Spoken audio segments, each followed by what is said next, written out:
आइए सबसे पहले नजर डालते हैं आज की सुर्खियों पर।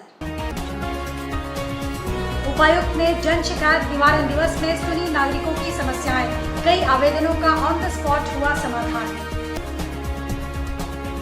काशीडीह और बाराद्वारी के बीच बालू लदा डंपर संतुलन बिगड़ने के कारण नाली में गिरा, पूरी सड़क में लगा जाम।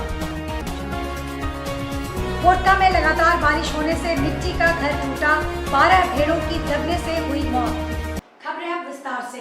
समाहरणालय स्थित कार्यालय कक्ष में आयोजित जन शिकायत निवारण दिवस के दौरान उपायुक्त श्री कर्ण सत्यार्थी ने आम नागरिकों, महिलाओं, वृद्धजन, दिव्यांगजनों सहित विभिन्न वर्गों की समस्याओं को संवेदनशीलता से सुना।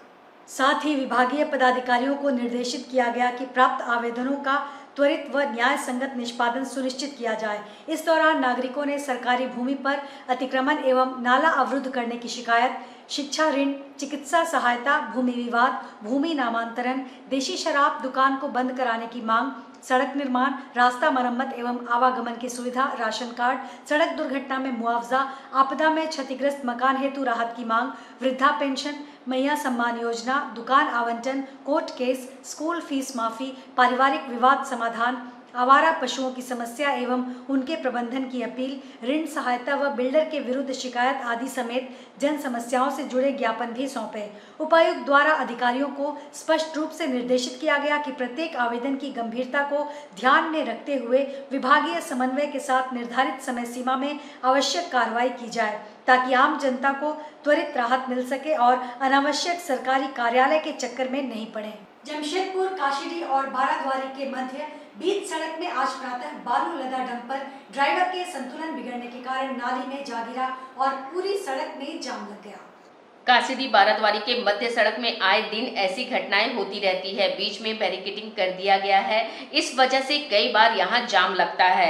डंपर के खराब हो जाने से काफी जाम लग रहा है और ऐसी जाम की स्थिति प्राय बनी रहती है। आसपास के दुकानदारों ने बताया कि इस बैरिकेडिंग की वजह से आए दिन जाम लगा रहता है। आए दिन यहाँ पर कभी कार, कभी बस, कभी डंपर खराब हो जाती है, जिसकी वजह से यहाँ पर जाम की स्थिति बनी रहती है। स्थानीय प्रशासन का किसी प्रकार का सहयोग नहीं है। आज क्या है कि मैं सुबह जुबली पार्क घूमने के लिए 5 बजे भोर में जब निकला घर से, तो देखिए बाराद्वारी कोना में चौक के पास में एक 10 चक्का गाड़ी जो है उधर से लदी हुई थी, बाहर बालू या गिट्टी क्या लदा हुआ है, अंधेरा में देख सका नहीं मैं, वो नली में घुस गया है। उसके बाद से वहाँ ट्रैफिक जाम हो रहा है। सुबह से पानी का मौसम है, ऐसे ही लोग परेशान है और इतना बेस्ट जगह है बोला कि वहाँ से 3 रोड जाती है, काशीडीह से आती है, बाराद्वारी घुसती है, बालूबसा जाती है, सांची जाती है। इतना देर हो गया, 12-1 बज गया है, अभी तक कोई उसका सूत्र देने वाला नहीं है। गाड़ी ड्राइवर वहाँ से भाग चुका है, कहाँ है क्या है मालूम नहीं। ये ईटा बालू सप्लाई होती है जो डंपर गाड़ी है, वो क्या है कि भोर भोर में आते हैं, बालू कब लाते हैं लोग, चोरी छुपा का बालू है क्या है भगवान जाने। वो आते हैं, रात को लेकर आते हैं, उसमें कहीं ड्राइवर खाया पिया होगा या जो भी है, मैंने वो गाड़ी वहाँ धर दिया है। अभी तक तो छूट लेना कोई नहीं है। इससे बहुत ट्रैफिक जाम हो रहा है, बहुत लोग को खतरा हो रही है। कभी कभी इतना जाम हो जा रहा है कि मत पूछे, फिर उसको लोग वहाँ के स्थानीय लोग मिलकर उसको साइड करते, जगह बनाते हैं, तब गाड़ी वहाँ से पार होती है। साथ में बैरियर भी लगा है। साथ में जो बैरियर लगा हुआ है, बैरियर तो क्या है कि मैंने बहुत चौड़ा सा लगा हुआ है, इसको थोड़ा सा सिंगल टाइप का बनता है तो थोड़ा सा कुछ राहत मिलता है। इतना सकड़ा हो गया है बोला कि मैंने आदमी बहुत डर लगता है। हम लोग इस आदमी तो मैंने जाने आने में बहुत कठिनाई होती है। कोवाली थाना क्षेत्र के चाकड़ी पंचायत अंतर्गत रामगढ़ में लगातार हुई बारिश भीम मार्डी के घर पर कहर बनकर आई।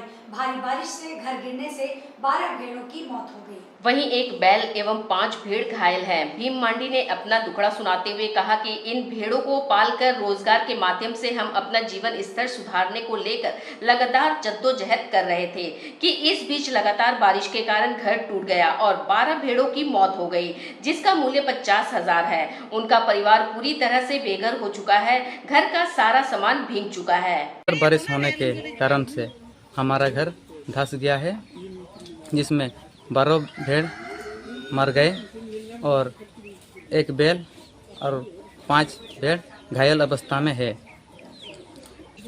जिससे अभी हम लोग रहन सहन के लिए बहुत तकलीफ हो रहा है। सरकार से यही दरख्वास्त करता हूँ कि कुछ मेरा मदद करे। ताकि हमारे परिवार अच्छे से रह सके। धन्यवाद। जमशेदपुर में महिला कांग्रेस का संगठन सृजन कार्यक्रम शुरू हो गया है। यह कार्यक्रम शुक्रवार से शुरू हुआ। कार्यक्रम में महिला कांग्रेस की प्रदेश अध्यक्ष गुंजन सिंह शामिल हुई। उन्होंने कहा कि पूर्वी सिंहभूम जिले में महिला कांग्रेस की जिला इकाई, प्रखंड इकाई और विधानसभा क्षेत्र इकाई का गठन होगा। उन्होंने कहा कि भाजपा शासित क्षेत्र में महिलाओं पर अत्याचार बढ़ रहा है। भाजपा सरकारें महिलाओं को सुरक्षा नहीं दे पा रही हैं। उन्होंने कहा कि इसके खिलाफ वह हस्ताक्षर अभियान चला रही हैं। गुंजन सिंह ने कहा कि महिला कांग्रेस होने वाले विधानसभा चुनाव की तैयारी में जुटी हुई है। अगले विधानसभा चुनाव में अधिक से अधिक महिला उम्मीदवारों को जिताकर विधानसभा भेजना है। देखिए, हमारा आज झारखंड प्रदेश महिला कांग्रेस का संगठन सृजन और न्याय मार्च का जो दूसरा पार्ट है, न्याय रक्त हस्ताक्षर का कार्यक्रम आज यहाँ से प्रारंभ हुआ है जमशेदपुर की धरती से। क्योंकि बार बार हम देख रहे हैं कि केंद्र सरकार में जो हमारे मुखिया हैं वो मुख्य दर्शक बन के बैठे हुए हैं। खासकर उनके जो भाजपा शासित राज्य हैं वहाँ बहनों के साथ दिन दहाड़े कहें तो गैंग रेप जैसी घटनाएं हो रही हैं, हत्याएं हो रही हैं और वहाँ के मुख्यमंत्री, वहाँ के मंत्री, सांसद, विधायक सब चुप्पी साधे बैठे हुए हैं। हाल की घटना आप देख लें, हमारी बहन उड़ीसा की सौम्याश्री के साथ किस तरह की निंदनीय घटना हुई है।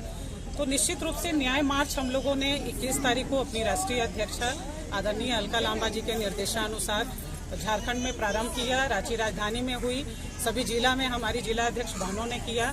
हमारी राष्ट्रीय अध्यक्ष ने दिल्ली में पैदल मार्च किया, जिसमें मोदी जी की पुलिस ने उनको घसीटा, मारा, उनको अरेस्ट करने का काम किया। हम यही कहना चाहते हैं आदि आबादी कि हमें भी जीने का अधिकार है। हम निर्भीक होकर स्वतंत्र रूप से अपने समाज में अपने दायित्व का निर्वहन कर सकें, निर्भीक होकर सड़कों पे चल सकें। इसके लिए हमें भी सुरक्षा दीजिए, हमें भी न्याय दीजिए, हमें भी हक और अधिकार चाहिए। और मोदी जी जब तक इस हक, अधिकार और सुरक्षा की बात नहीं करते हैं, उसे लागू नहीं करते हैं, तब तक ये हमारा पूरी प्रदेश में क्या पूरे जिला, प्रखंड और पंचायत और बूथ स्तर पे चलेगा।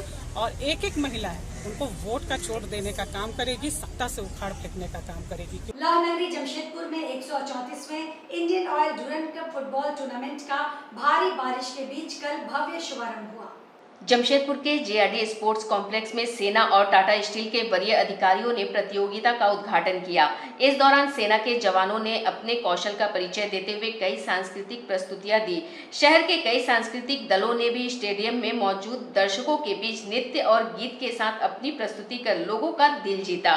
कल खेले गए मुकाबले में जेएफसी जमशेदपुर की टीम ने नेपाल के त्रिभुवन आर्मी की टीम को 3-2 से शिकस्त दी। मैच के दौरान दर्शकों का उत्साह भी चरम पर था। भारी बारिश के बीच भी दर्शकों ने मैच का आनंद उठाया और नाचते गाते अपने जमशेदपुर टीम का समर्थन किया। कोल्हान के प्रसिद्ध शिवधाम मुक्तेश्वर धाम हरिणा में शुक्रवार को स्वच्छता अभियान चलाया गया। यह पहल विधायक संजीव सरदार के नेतृत्व में की गई, जिसमें ग्रामीणों के साथ वन विभाग के कर्मियों ने भी बढ़ चढ़कर भाग लिया। मंदिर परिसर समेत आसपास के क्षेत्रों में सफाई कार्य किया गया। खास बात यह रही कि स्वयं विधायक संजीव सरदार ने झाड़ू उठाकर साफ सफाई में भाग लिया और कार्य की निगरानी भी की। इस सफाई अभियान पर विधायक श्री सरदार ने कहा कि श्रावण मास के दौरान प्रत्येक सोमवार समेत अन्य दिनों में झारखंड, उड़ीसा, पश्चिम बंगाल और छत्तीसगढ़ से लाखों कांवरिया एवं श्रद्धालु बाबा भोलेनाथ का जलाभिषेक करने यहाँ पहुँचते हैं। हाल ही में आयोजित हरिणा मेला के बाद मंदिर परिसर में गंदगी फैल गई थी, जिसे ध्यान में रखते हुए यह स्वच्छता अभियान चलाया गया है।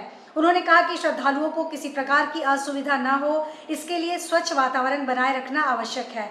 विधायक ने कहा कि मंदिर परिसर के आसपास दुकानदारों को विशेष रूप से निर्देशित किया गया है कि वे स्वच्छता बनाए रखें और प्लास्टिक का उपयोग न करें, क्योंकि इससे सबसे अधिक गंदगी फैल रही है।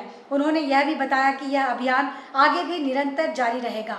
जो मुक्तेश्वर धाम है, जो पर्यटन स्थल है, और इस स्थल में जो 15 जून से जो मेला होता है और उस तहत सप्ताह भर मेला रहता है। उस दौरान काफ़ी इस मेले की जगह में प्लास्टिक का अंबार था और उस अंबार और वर्तमान समय में आज देखा जाए तो ये तीसरा सोमवारी भी है श्रावण का। इस दौरान भी बरसात के कारण कोई जगह जगह देखा जाए प्लास्टिक का कचरा का अंबार हो चुका है। तो ये अंबार को देखते हुए हमारे इस गांव के ग्राम प्रधान ब्रजांकन दंडपाल जी ने हम लोग को सूचित किए और इसको कैसे साफ सफाई हो, और उनके सूचना प्राप्त होने के बाद हम लोग और हमारे इस पंचायत के मुखिया मैडम सरस्वती मैडम जी और सभी हमारे झारखंड मुक्ति मोर्चा के सभी नेतागण और साथ साथ हम लोग वन विभाग को भी खबर किए और वन विभाग के सभी आज कर्मचारी पदाधिकारीगण भी आज उपस्थित हुए हैं और सब कोई मिल के आज सफाई अभियान करने का काम किया जा रहा है और ताकि और यहाँ गंदगी ना हो। जमशेदपुर सूर्य मंदिर समिति सिरगोड़ा द्वारा तृतीय सोमवारी को होने वाले सामूहिक जलाभिषेक यात्रा को लेकर आज भालूबासा में एक होटल में प्रेस वार्ता की गई। आज की प्रेस वार्ता में तीसरी सोमवारी के जलाभिषेक यात्रा को लेकर सूर्य मंदिर समिति की सभी तैयारियों के बारे में विवरण दिया गया। आगामी 28 जुलाई को जलाभिषेक की यात्रा में कमेटी ने 21,000 महिला एवं पुरुष श्रद्धालुओं के शामिल होने की संभावना जताई है। तीसरी सोमवारी में भक्तिमय संगीत, आकर्षक झांकी के साथ पुष्प वर्षा एवं गंगा जल से जलाभिषेक रहेगा आकर्षण का केंद्र। साथ ही 2 एम्बुलेंस के साथ मेडिकल टीम भी तैयार रहेगी। प्रेस वार्ता को संबोधित करते हुए संरक्षक चंद्रगुप्त सिंह ने बताया कि प्रत्येक वर्ष सूर्य मंदिर समिति द्वारा तृतीय सोमवारी के अवसर पर जलाभिषेक की यात्रा में हजारों शिवभक्त हाथों में जल लेकर सूर्य मंदिर शिवालय में जल अर्पित करते हैं। इस बार की गंगा जल अभिषेक यात्रा में सुल्तानगंज से जल एक टैंकर में भरकर लाया जा रहा है। इस वर्ष जलाभिषेक यात्रा को विभिन्न स्तरों से भव्य एवं ऐतिहासिक बनाने की तैयारी की गई है। प्रातः 7 बजे श्रद्धालु बारीडीह हरि मंदिर में एकत्रित होंगे, जहां श्रद्धालु कतारबद्ध होकर सूर्य मंदिर शिवालय के लिए प्रस्थान करेंगे। तैयारी प्रत्येक वर्षों की भांति इस वर्ष भी हम जलाभिषेक का रूपरेखा बनाए हुए हैं। इसमें हमारी जमशेदपुर की हमारी महिलाएं हो या गरीब दुखिया जो भी असहाय वे जल ढालते हैं। हरी मैदान से जल हम लोग उठाते हैं, जो कि सुल्तानगंज से जल हम लोग टैंकर के माध्यम से मंगाते हैं और वहाँ से जल उठा कर हम लोग सूर्य मंदिर भोले बाबा के यहाँ जल चढ़ता है। ऐसा हम लोग इसलिए किए कि जमशेदपुर के या इस इर्द गिर्द जिलाओं के जो गरीब दुखिया असहाय है, जो जल सुल्तानगंज से लाना या सुल्तानगंज से देवघर में जल चढ़ाना, तो थोड़ा सा आर्थिक तो पैसा तो लगता ही है, कम से कम 3,000 रुपया लगता है।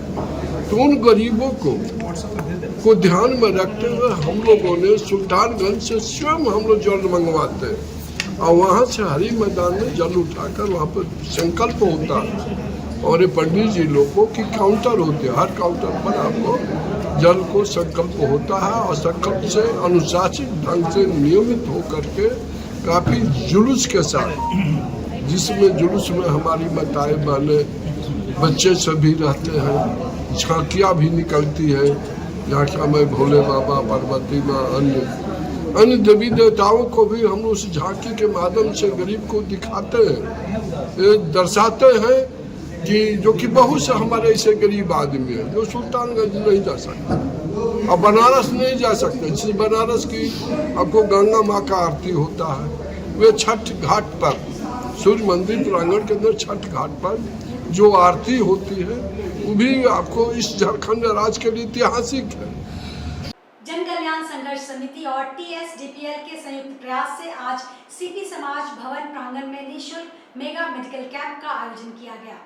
इस कैंप में क्षेत्र के लगभग 500 लोगों ने भाग लिया और विभिन्न स्वास्थ्य सेवाओं का लाभ उठाया, जिनमें सामान्य स्वास्थ्य जांच, रक्त शर्करा परीक्षण, रक्तचाप जांच, नेत्र परीक्षण और दवा वितरण शामिल थे। इस अवसर पर जन संघर्ष समिति के सचिव सुभाष प्रमाणिक ने कहा कि हमारा उद्देश्य है कि हर व्यक्ति को प्राथमिक स्वास्थ्य सेवाएं सुलभ हो, विशेषकर उन क्षेत्रों में जहां चिकित्सा सुविधाएं सीमित हैं। वहीं TSDPL कंपनी के प्रतिनिधियों ने इस पहल को अपनी सामाजिक जिम्मेदारी का एक हिस्सा बताया। जन कल्याण संघर्ष समिति के अध्यक्ष ने कहा कि यह कंपनी का बहुत ही सुंदर प्रयास है और आगे भी ऐसे कार्यक्रम होते रहेंगे जो बस्ती के हित में होंगे। अनुभव कुमार संरक्षक ने कहा कि इस तरह के कार्यक्रम आगे भी जारी रहेंगे ताकि बस्ती के लोगों को स्वास्थ्य सेवाओं का लाभ मिल सके।